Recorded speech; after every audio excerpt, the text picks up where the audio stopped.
Another mistake like this. Okay.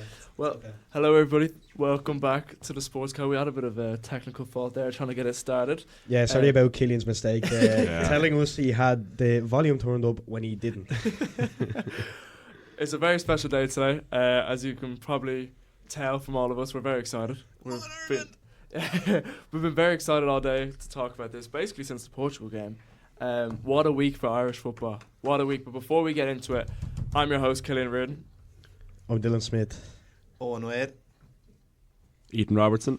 Darren Murray. Our special guest, Darren Murray. with high demand, is back. He is back.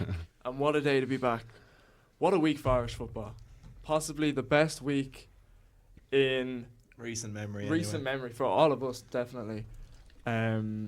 Just phenomenal. They say the international break is boring.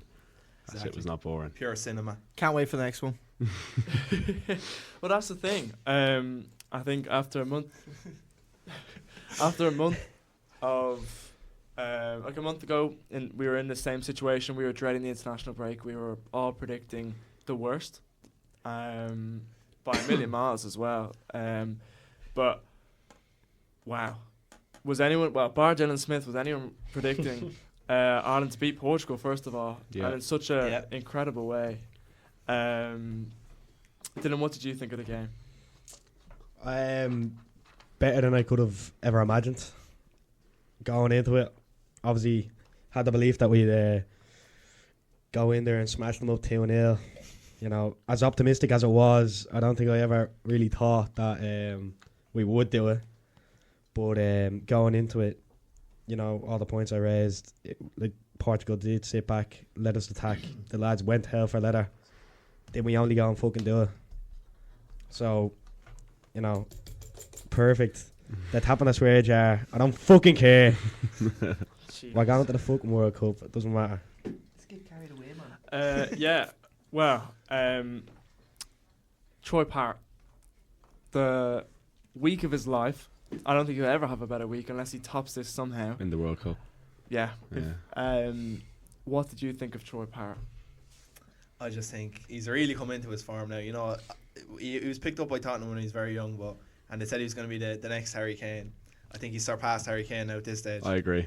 He's literally become an icon in a week for this country. So Number one Glazer, Ethan, yeah. saying that he's top Harry Kane, by the way. He's literally, if you ask me right now who I'd rather have striker, Harry Kane or Troy Parrott, it's Troy Parrott every day of the week. Just for all those hate comments about Ethan, really like Keep him, them Harry coming. Kane. keep the engagement coming, please. But 5 goals in 2 games. Yeah. It's Unheard just unheard of. Remarkable. Messy numbers. First, I think we should talk about the Portugal game because we'll build into the Hungary game. But Portugal, I don't think anyone had. Well, I know most of us predicted Ireland win, Apart from Dara. but were we that confident? Probably not. But the way they won, and the way it just worked perfectly. The sitting back into a low block and then hitting them on the counter attack, those long balls over the top, which worked every time. Parrott on the end of it, he's either flicking it on or getting on the end, or Bene running on the end of it. It was just great to watch. Yeah, no, it was savage watch. I thought the deliveries as well in the corners. Every corner we had, it was an Irish head in it, whether it be Collins with the assist or someone else. But I've been saying it. I think Troy Parrott should have been a starter for Ireland. And as soon as I seen his name on the team sheet, I was like, right, there's a little chance here. Little chance of us maybe getting something. Yeah. No, it was absolutely Josh Cullen's corner. The way he floated it in was beautiful. I think the Scales run to get on the back is even better, and it just was put on a plate for Parrott now. His positioning as well is a striker's instinct. I was going to say, with Collins getting his head on it, I thought the Hunger game, our defence wasn't as good. But for the Portugal game, I was just thinking about Collins' recent performance as well. Like, 'cause he got a lot of backlash for his first few games with Ireland, but he definitely stepped up, I think. Against Armenia, he was very good. Against Portugal, he was unreal. I thought him and O'Shea were 10 out of 10 performances. They were just brilliant. And I know the Hunger game we conceded a few goals, but we're talking about the Portugal game here. And for the Portugal game, our defence was rock solid. Like, there were some points where it was kind of even last man defending, like kind of just very like scratchy, whatever the word for it is. But I still thought the Irish defence was top notch for that entire Portugal game. One thing I really noticed was Dara O'Shea's passing range. I don't know if many people. He is the one who assists the Park goal. He's constantly is passing, brought us up the pitch, put us in behind Inacio and Diaz in the Portugal game, and the centre backs that were there yesterday. What did you think of his performance? Yeah, it was his pass who set up the Ogbeni challenge for the penalty. Great balling. It was kind of a bleak time in the match. I mean, we conceded early. I personally thought that was it.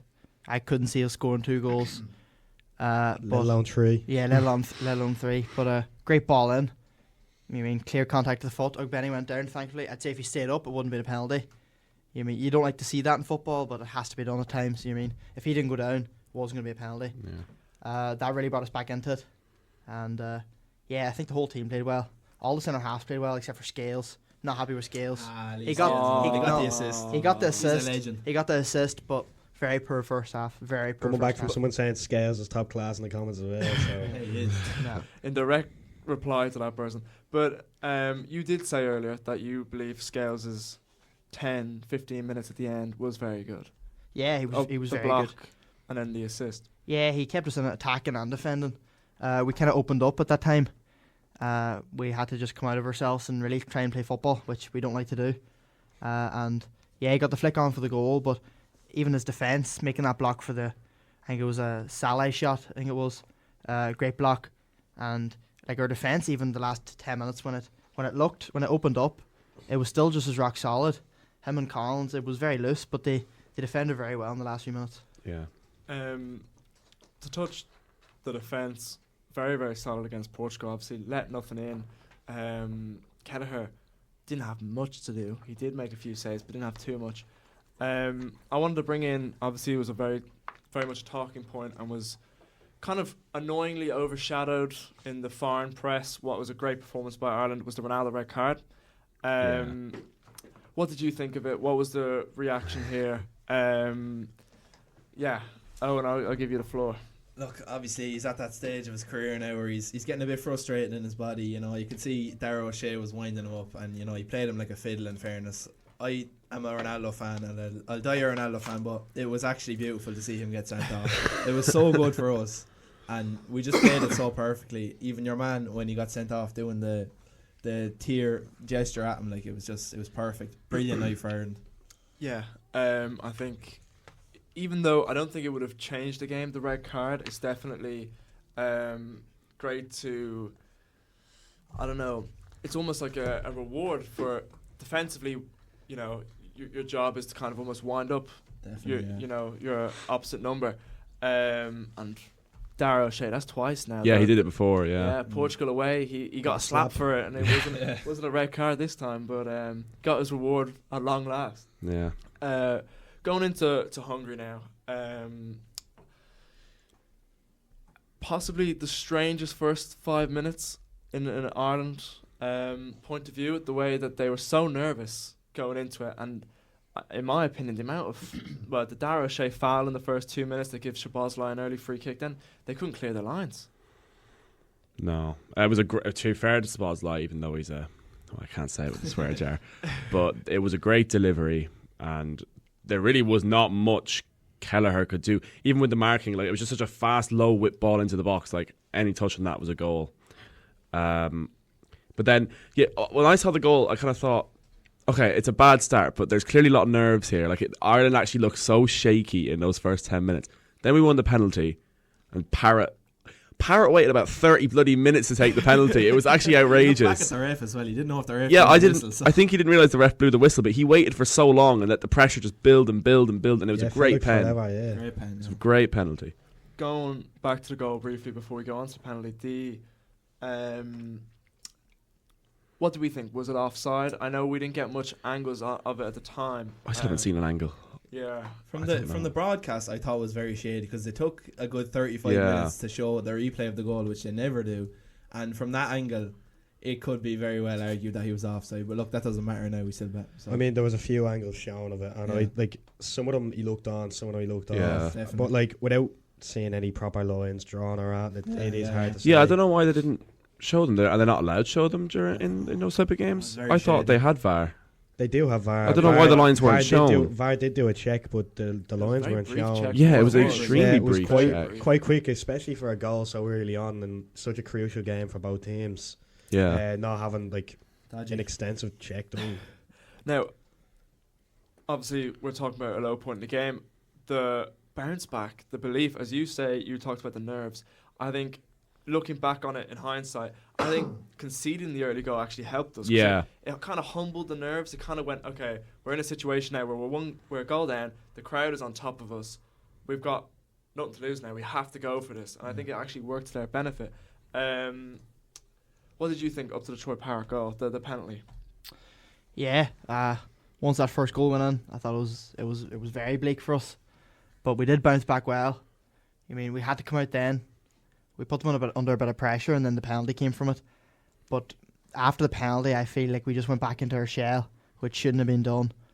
We went back in. Went back into the low block, put 5 at the back, sat back. We were trying to pull out to half time. It looked like, we really weren't attacking at all. I feel like the Hungarian defence was very poor. The two centre backs, old centre backs, Salah is one of them. He had a shocking game.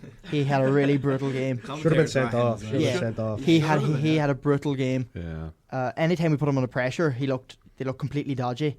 So I feel like going in, like the second goal from Hungary was a great effort, but we accepted it going into that low block, not pushing out on them, and yeah, I feel like we didn't bounce back after the goal like we should have. We should have put the foot down and kept attacking, trying to get a second before half time, I feel. But back onto what Killian was saying about conceding the first goal, you can see from the start the lads were very shaky going out. I think Killian's completely right in. I think the best thing that could have happened to us was conceding that first goal so early on. I think it gave a sense of reality to the lads that this really is do or die. There's no sitting back, there's no safety, there's no going 1-0 up and sitting everyone back. This is going to be a hard game to play. And I think that did shift the focus throughout the match then. I think it shifted their mentality from, it's not going to be a game where we might be able to go in front and sit back and let these attack. Because they showed every time they did come up, they were getting very close on goal. Kelleher, saved us, even jumping ahead to the very last minute.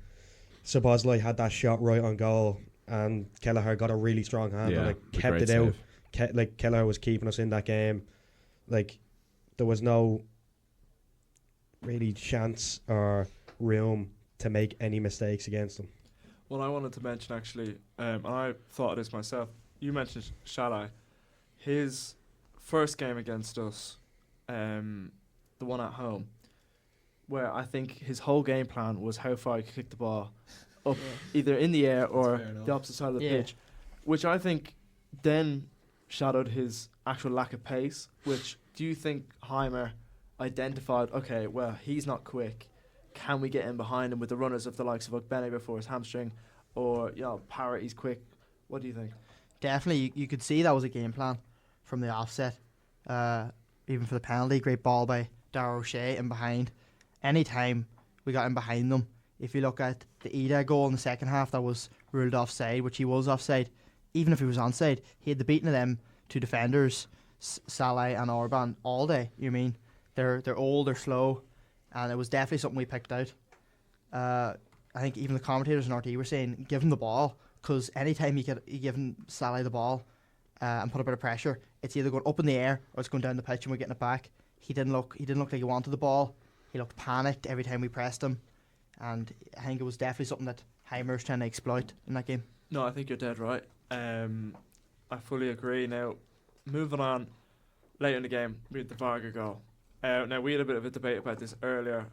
My belief is, and I know we have hindsight on this, and you could say in the moment things could be different, but my belief is, in the motion of taking it down in your chest from the sky, adjusting your body to, swing around and be able to aim for that top corner, and there is enough time for the likes of, if it was Collins or Malumbi and Cullen to come back to close him down. Would you agree? Look, he was given a lot of time Like, there's no denying that. Like, I think from when the ball came down, when he took it off the chest, let it bounce, and kind of went for the volley, he was given a lot of time. But at the same time, when all that happened, he was not facing the goal. He was faced away from the goal, right? So if you're Collins in that situation, you're kind of thinking, right, this guy, he's gonna take a touch, and he's gonna maybe after the ball's settled, he's gonna go for a shot. He's gonna try to get past me. So move in after he takes the touch.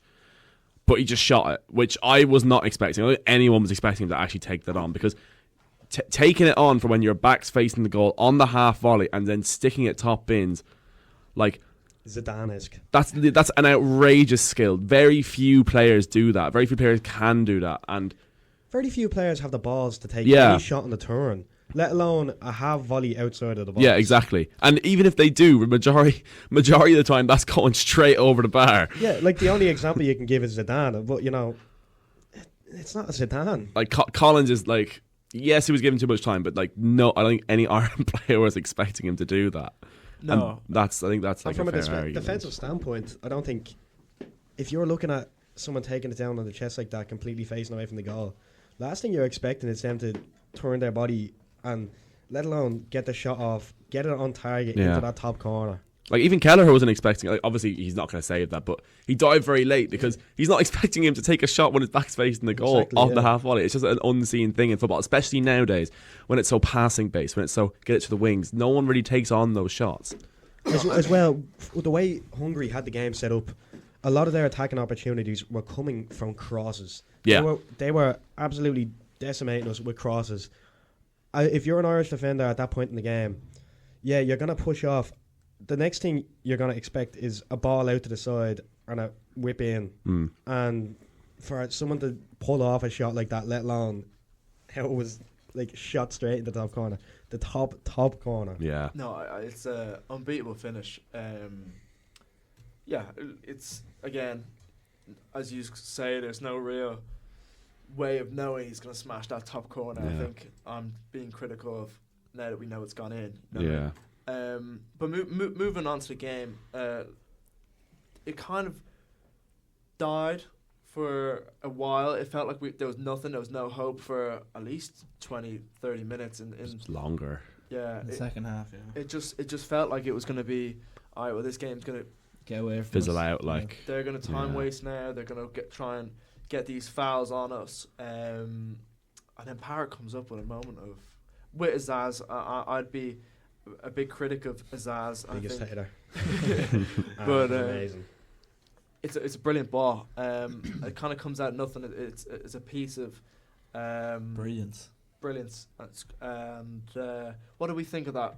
In that moment, Parrott scores that goal. Is there a belief now you can get a winner? I feel like it kind of came out of nowhere, but that ball from Azaz was perfect, and Parrott just had the composure. Like, he took the ball down, and for a second he was kind of deciding what to do, but he has, in fairness to him, he's such composure. He just knew to lift it over the goalie perfectly, Striker's and then instinct. that's it. We've 10 minutes to just go hell for leather, but he really does have that striker's instinct. The technique, which is so interesting, Yeah. because many people would either try and wait for it to come down and hit it kind of as a Or half panic volley, even, or like he's try and getting put it in the panic corner. on A little outside the bill.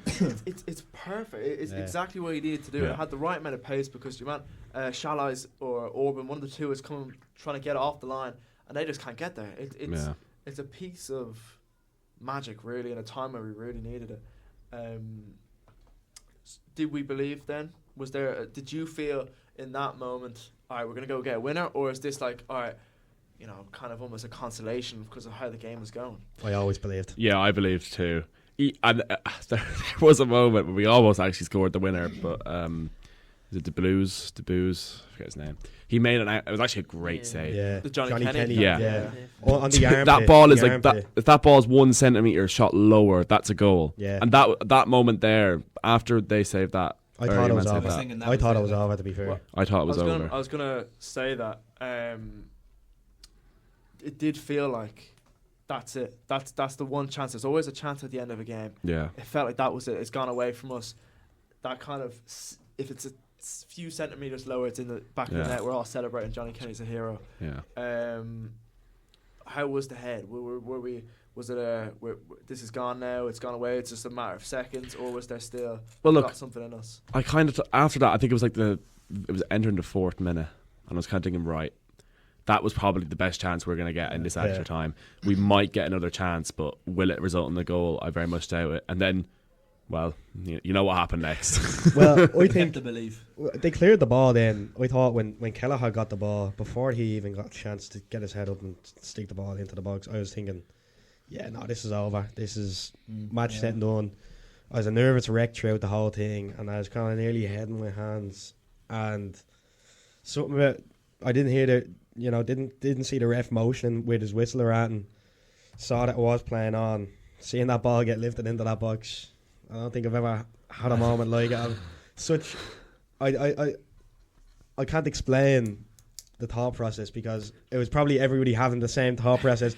The ball's going towards the keeper's hands. I was like, here we go. That's gonna lie down. And then Troy Parrott, just the movement, he follows the ball in the hallway, gets that little nick on it. And all I saw was the ball hitting the back of the net, and just everything else after that. It's a moment of ecstasy, but to break it down, as you showed it earlier, the run from Parrott, the way so when the ball's in the air from Kelleher, it's about to go on Scales' head. Parrott's on the edge of the box. Yeah. He's making that parallel run into the area to get on the end of it. It's a sensational run. The finish, the technique. Not many people go. The awareness was crazy as well. Like, he was just the movement. It was Ronaldo-esque. He's kind of running across diagonally in and running, between players behind their backs, getting straight in, and it's just like he's perfectly where he needs to be to get any contact onto that ball. Well, I think so impressive about that is that's the 95th minute of the game. Parrott has actually been running that entire game. He's been playing the balls. He's been scoring the goals. He has no right to get to that ball whatsoever. He's scored 2 goals. He's done what he can, but he still 95th minute shows another turn of pace. I don't know how. If that was me, I'd just be on the floor dead. There's a crazy show of fitness, and he just breaks it through and just gets there. And I think that's hunger. That's the hunger we need. Yeah, it's a moment which I think has never. I know people say Robbie Keane and all that, but in that game, Robbie Keane did not have a hat trick. I know that was against Germany in 2002. Robbie Keane did not have a hat trick, and Troy Parrott's performance, even things I've forgotten about, his brilliant ball to Ogbene for before he done his hamstring. Now we don't know the extent of that injury, but his overall game, the way every ball came to him, I can't remember who made the point. One of you did that. It felt like every time Parrott got the ball, something was going to happen. Yeah. Whether it was on his chest, he's laying it off. Whether it's in front of goal, he had a chance. I think he had one that it got pulled back to him. He kind of mishit it. He was offside, but you could tell he was in the right positions.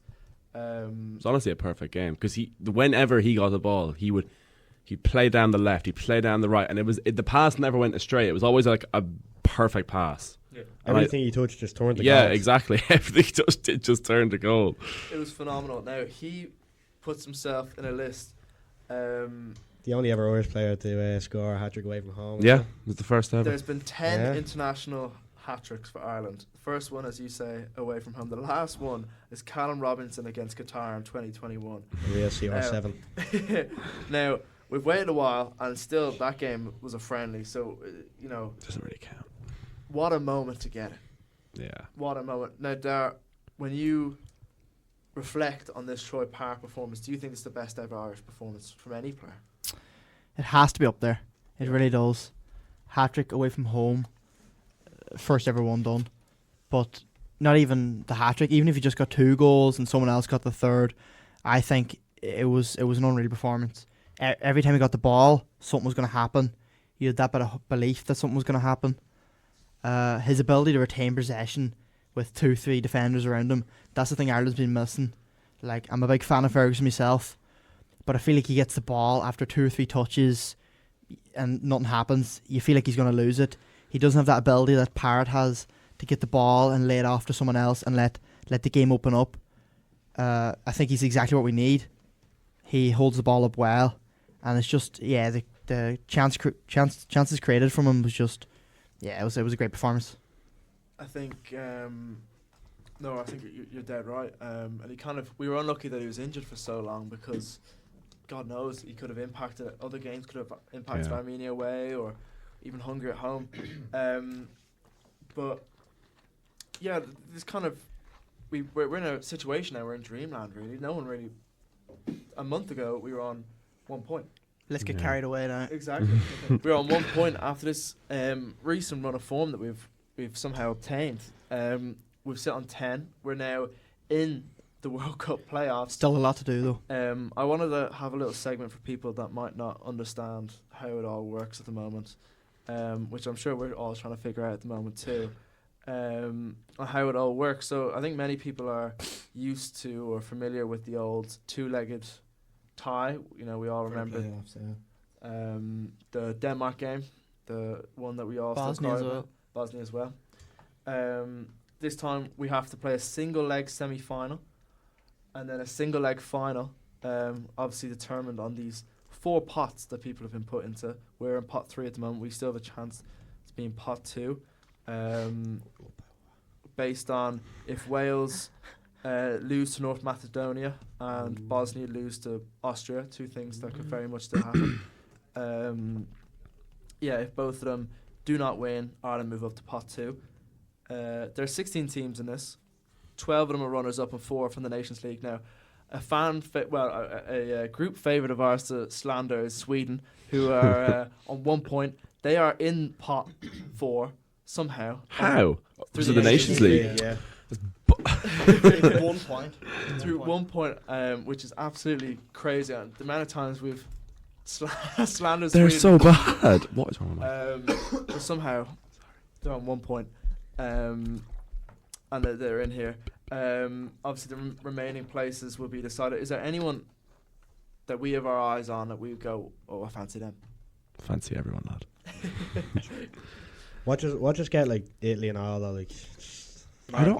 Make Well, our- there's certain teams we can't get in the semi-final. Yeah. Yeah. I think Italy, Poland, Turkey, and there's another one that we'd be very unlikely to get. I don't think we can get we some can of them. get- It's like Albania and all. I think we're in the It's running. at the moment Yeah. it's Scotland, Wales, Czech Republic, and there's another one that I can't remember.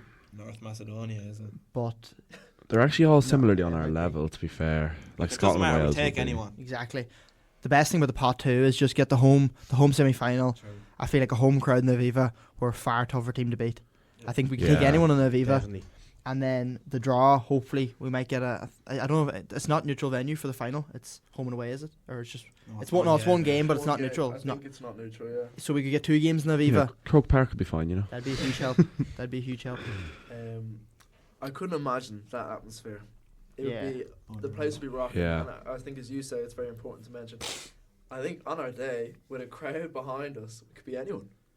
Yeah, we've seen it with Portugal. Now, we're experiencing a moment which is strange, that it seems like Irish football is on its highest it's been for years. Now, we've watched it recently. I think we have to credit the under-17s as well, with their great win against Canada. Now, there was a bit of a pantomime villain in that. The Canadian goalkeeper, Oh. Jonathan Ransom. I've never seen so many people criticise a 17-year-old and abuse him Yeah. online. Deserved anyway. He did act a bit of a fool, let's just say that, for the doing his pull-ups on the I crossbar. spent the whole shootout just mouthing away to every Irish player, and every time they scored on him, I was just creasing because they were just giving it straight back to him, and it was so funny. Unfortunately, a very good goalkeeper.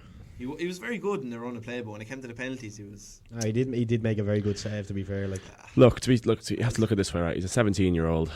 Like you remember maturity's playing probably football not when you there. were 17. Like you were probably a little, I'll swear, Jarrett shithouse.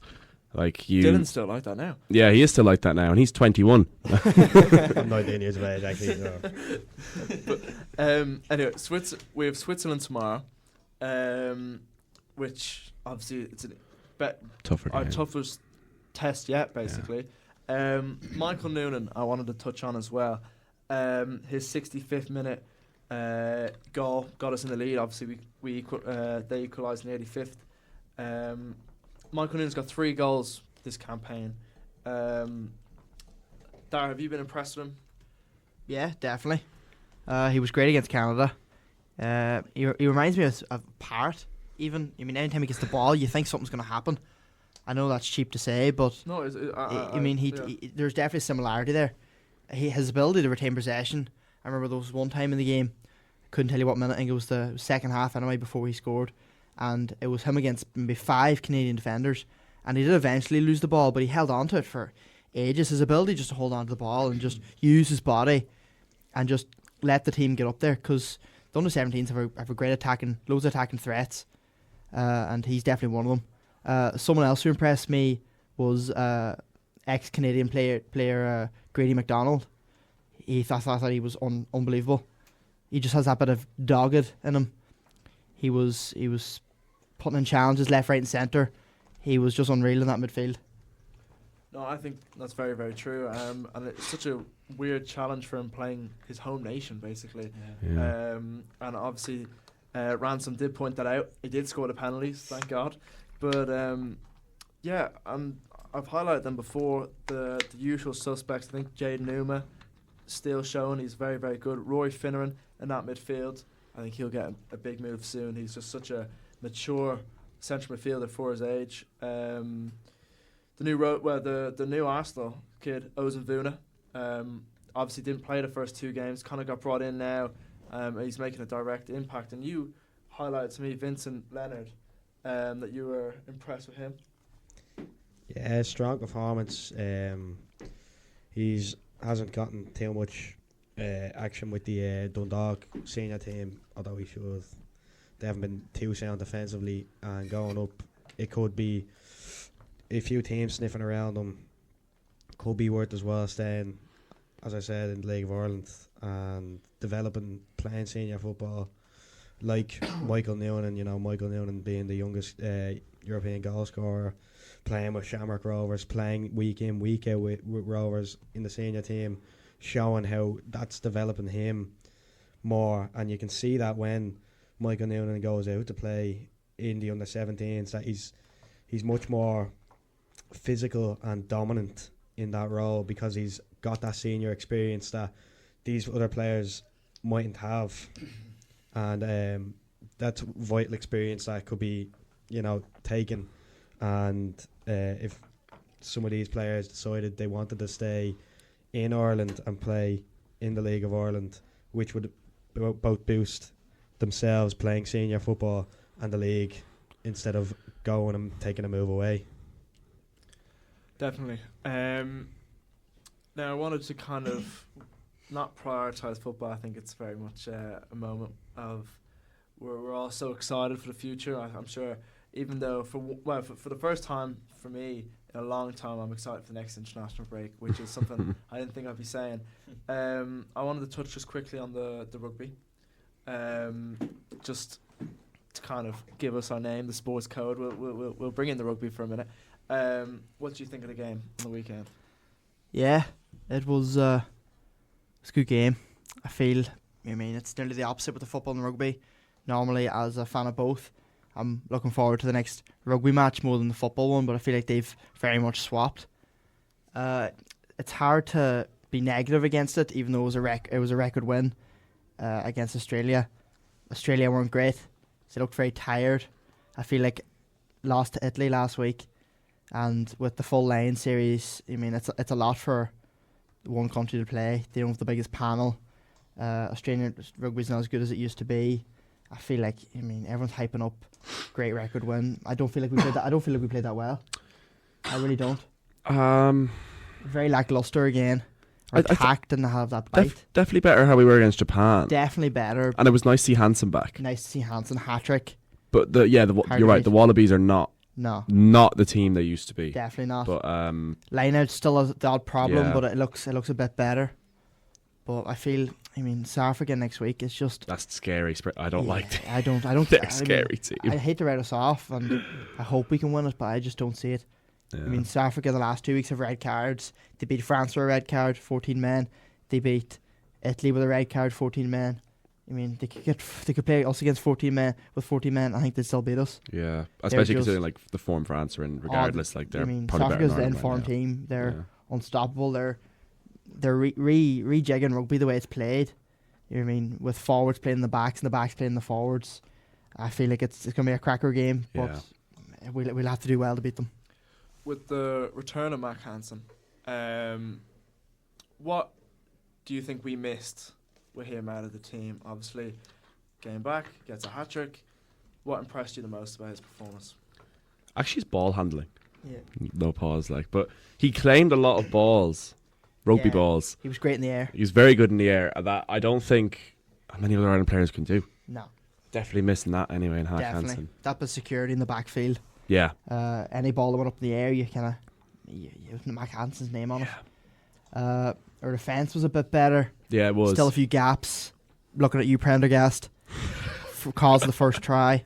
Yeah, there was a terrible tackle. Terrible tackle. His kicking game was great. Yeah. His attacking play passing was game. good.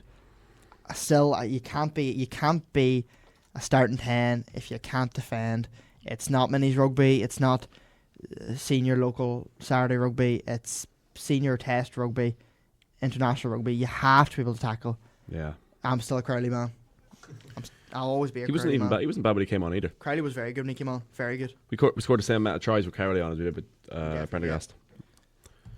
Well, on a week, well, I'm sure Hansen thought he was going to be the only person to have a hat trick in Irish sport. I wanted to bring it just back to touch on how much do you think Troy Parrott, after this international break and obviously his performances now, is worth in this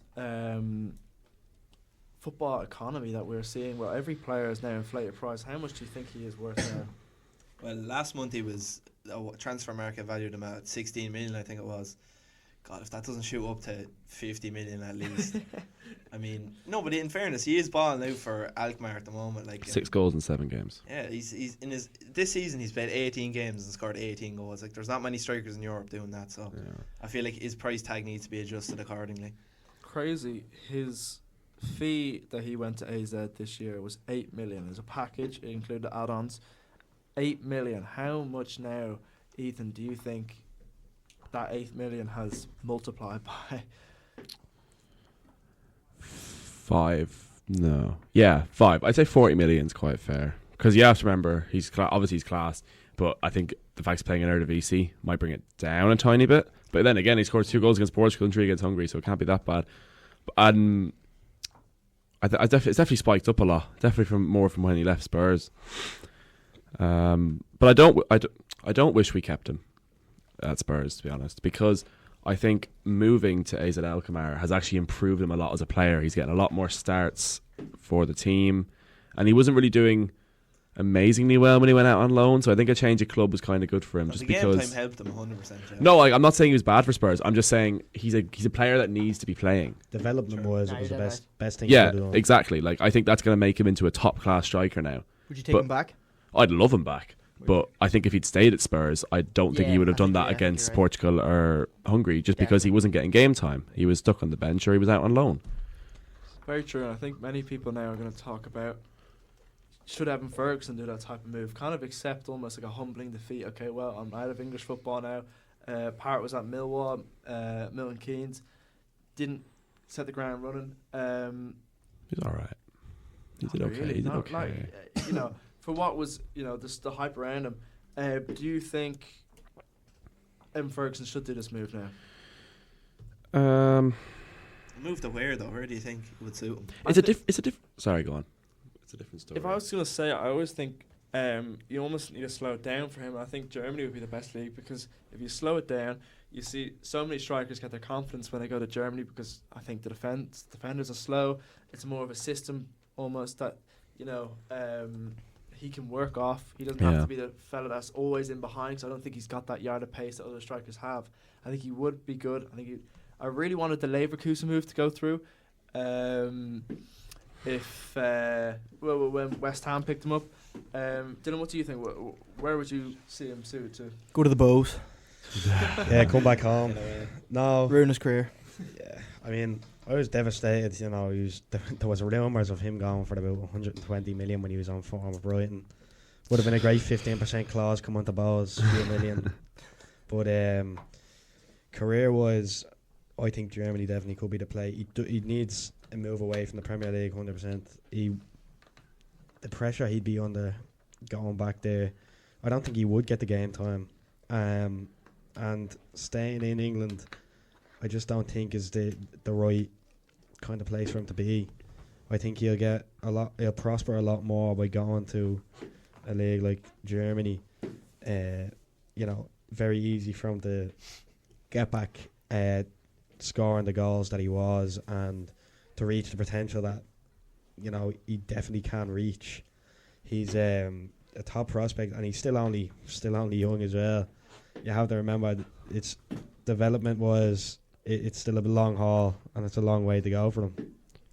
No, I think that's very true. And obviously, he's at such an age now where this is kind of the moments where his development needs to start happening. We need to see this push on, this improvement. He is 21. This is kind of the years where he wants to start establishing himself in the first team and start scoring the goals. I hope it works out for him. At the moment, I don't think it will with Roma. I think they'll try and send him back. Yeah. That's what I'm saying though. Like, if it's not working out for him in this Serie A, is Germany going to be that much different to him? Like, if he's no goals, no assists now. Like, I love Ferguson, but he's not performing now in Roma. Whatever's gone wrong for him. So I don't know if it'd be much different if he went to like a Germany or a Netherlands or something. Now, I wanted to give a certain person on this panel his plaudits. I did it on the Instagram, unfortunately, but follow the Instagram, by the way. Yeah, follow our Instagram. But our weekly segment at the end of each show, which we have predictions. Normally, we look back the week after and we have a good laugh and we say, "My God, Ethan, why did you say 6-0 Albania?" or something stupid. He did not actually say that, but you know what I mean. Our predictions are normally hardly wrong. And before this week, we only had three. Well, we had two winners, and it was me and Owen. Somehow, and I don't know how, Dylan Smith, the Bows fan, predicted... The Bows fan. What does that have to do with that? Only messing. The Bows. Dylan Smith predicted both results right. And the Switzerland game. And the Switzerland game. What an acca that would have been. Oh, stop, I'm sick. He Dylan Smith predicted both Ireland results correct on the pod last week. Did not put any money on it. Listen, I don't support gambling. I don't promote gambling. We don't promote gambling. When on the fun this podcast. stops, remember. But for the first time this week in sports code history, we've got someone who's won. We've got three right in the 1 week. Three Never in the 1 happened before. week. Goddamn right. Yeah, I thought that was important to bring in because now, how did you? What was it? What's the secrets? How did you get it? Well, listen, started off with the Portugal predictions. My original prediction, I was thinking of a 1-0, and that prediction was taken away from me. So going into the next, well, not most logical, but in my mind, I had the faith to go with 2-0. I had a vision that was there. Spirit came to me in my dream. It was all pure luck. Yeah, all the other ones were taken. A spirit came to me in my dream. Well, no, the 3-2. The 3-2 was not pure luck. Well, it was pure luck, yeah. But 2-0 Portugal's pure luck. Yeah, I'm not saying it wasn't. He said it with such belief. I don't think it was all luck. I think it was a bit of skill involved there, to be fair. I did describe Ireland playing the low block, and I did describe. They did do that. I did say if Portugal weren't going to be up for it, we could find faults, and if we were just going hell for leather, 2-0, it could be done. And looking at the Hungary game, I did say going into it, both teams are gonna have to be up for it. If Ireland do win, both teams are gonna have to go for the win. Well, obviously Hungary could have held out for the draw, but I think they did want to win. Looking at it, they went in hungry. Oh my No pun God. intended. That was cheap. No That pun was intended. cheap. Oh, come on. You know, that last 5 minutes where I complimented him and said, "Oh, he's done so well. Just take it back. Our little Dylan's done so well." You've actually just thrown that in the bin. Let's just move on to the. All right, we're moving That on. was I This actually guy. genuinely didn't mean that. Oh, sure. Didn't even mean that. But we done it anyway, didn't we? 2-0, 3-2. We're going to the World Cup. I just want to apologise for on the Dylan's balls. comments. Anyway, talking about predictions, I think it's time we do our predictions for this week's Premier League games. We're back. Yippee! Unfortunately, we're back. Yeah. But, the Premiership is back, and I don't want to leave this international break, to be honest. Not No. too many amazing. Well, there's one. there's one. There's we will- one. We will go on to that in a minute, but I think we'll start with the Saturday games. Is there any that stick out to people there that they want to talk about? City Newcastle, that's the last one. Surely there's one before that, maybe Sunderland Fulham. Brian Brentford's a good game. Yeah, because they're both okay, like they're just mid. Like Liverpool Forest, you know. Brentford are Wolves doing, and Palace, 3-0 Palace. Yeah, Brentford aren't doing that badly, well, but they could be doing better. Brentford in the last 4 games got 5 wins. True, yeah. They're on a. Yeah, Brentford, Liverpool, United, Arsenal, by the biggest games. No, they didn't. They lost 2-0 to Crystal Palace. What the hell are you which talking ones- about? which Spurs ones and are you- Arsenal? Just their games. Oh. Oh. United games, Arsenal games. Liverpool games. I was like, what? Special No. guest, an Okay. idiot. We'll start with Brighton Brentford. As usual, work around the table. Ethan, what do you I think? hate going first because for some reason everyone gets Set them the all tone. right. So which one was it? Brighton Brentford. Any ones that you disagree with, Ethan, please put it in the comments. All right, I'll on go the 2-1 chat. Brentford. Okay, I think that's fair. that's reasonable. I'll go There. 2-0 Brentford. I'm gonna say 3-0 Brentford. They have the best goalie in the world, so they're keeping it clean. What's been said was Oh, 2-1. he hasn't been listening. 2-1, Oh. 2-0, and 3-0 are gone. So 2-1, 2-0, 3-0. I've just got 1-0 Brentford. I'll go 3-1 Brentford. 3-1. fair enough. Fair enough, lads. Everyone for a Brentford win. No one for Brighton. And this is Brentford away, by the way. Yeah, this is in Brighton. I thought more people. Oh, would the go. Hammocks, what a scary place to go to. They've not. Shane Duffy. They've not lost at home in the last couple of games. Well, they just got Palace, I think, at home. I'm fairly sure. That's because Palace are unstoppable, you know. We'll do Yeah, Liverpool great. Forest. Liverpool Forest. Obviously, Liverpool sitting in 8th. Forest sitting in 19th. That's crazy. Ethan. Right, I'll go 3-0 Liverpool. Forest are not great. No, this is at Anfield as well. Yeah. I'll go 3-1 Liverpool. I'm gonna say 3-2 Liverpool. Ooh, interesting. I think bouncing back how they played in the Champions League, I think 2-0 Liverpool. Oh, we all know what the result's going to be now because he's guessed this. Yeah. That's true, yeah. Yeah, that's the yeah. that's the I'm gonna go. I'm gonna go 4-0 Liverpool. I said to get going, they won't stop. Lump on the Dylan Smith Aka. Yeah. Anything Dylan says, please start putting a throw a bet bet on. Do you Yeah. have any dreams or visions about this week, Dylan? I had a few, yeah, but I don't think I can describe it on the Disclose air. it. Not about football. No, none of it about football. on. We should have specified. Newcastle City. Tough game at Newcastle. Newcastle sitting in 14th, City sitting in 2nd. Ethan. Don't see Newcastle winning that game. They've just not been great this season. I'm gonna go 2-0 City. Erling Haaland scores both, or maybe Doku gets one. What the hell is going on? Haaland is on great form, isn't he? Yeah, he's 32 goals in like 20 games. He's a little scary. He is a little scary. I'll go 3-0 City. Haaland hat-trick. Trouble captain him in the fantasy. Oh, lovely. I'm gonna say 2-1 to Manchester City. 2-1. All right, yeah, fair. 2-1. Anyone gonna go for Newcastle? Yeah, no, I think 3-1 City. Voldemada gonna get me a few points, but that's So, it. sorry, what's been said? You- Sugar, you said I said 2-0. 2-0, 3-0. 3-0, 2-1. 2-1. 3-1. I'll go. I'm gonna go for a shock. I'm gonna go 2-1 Newcastle. Sure. It's not impossible. I'm gonna go for a shock. I'm gonna try and be Sure. different. I'm gonna try and beat Dylan. Alright, Shrub. so the biggest game of the week, and bring in our Spurs correspondent. Boom. Spurs Arsenal. Spurs undefeated away from home. I think they've only won. Do we beat Arsenal? No. It's not a chance, really, is it? We're not winning that game. Give the Um, optimistic I'll- prediction. I'll go. I'll go 2-1 Arsenal. That really hurt for me to say. Damn. Have a bit of faith, man. No, you know what? 2-2. He's scared of 2-2. comments. 2-2. 2-2. I changed my prediction. I changed it. I can't not predict us get some. 2-2. I'll steal a 2-1 off you. 2-1 Arsenal.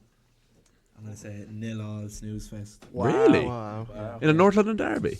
Yeah, it's not the big derby that everybody thinks it is. I'm sorry.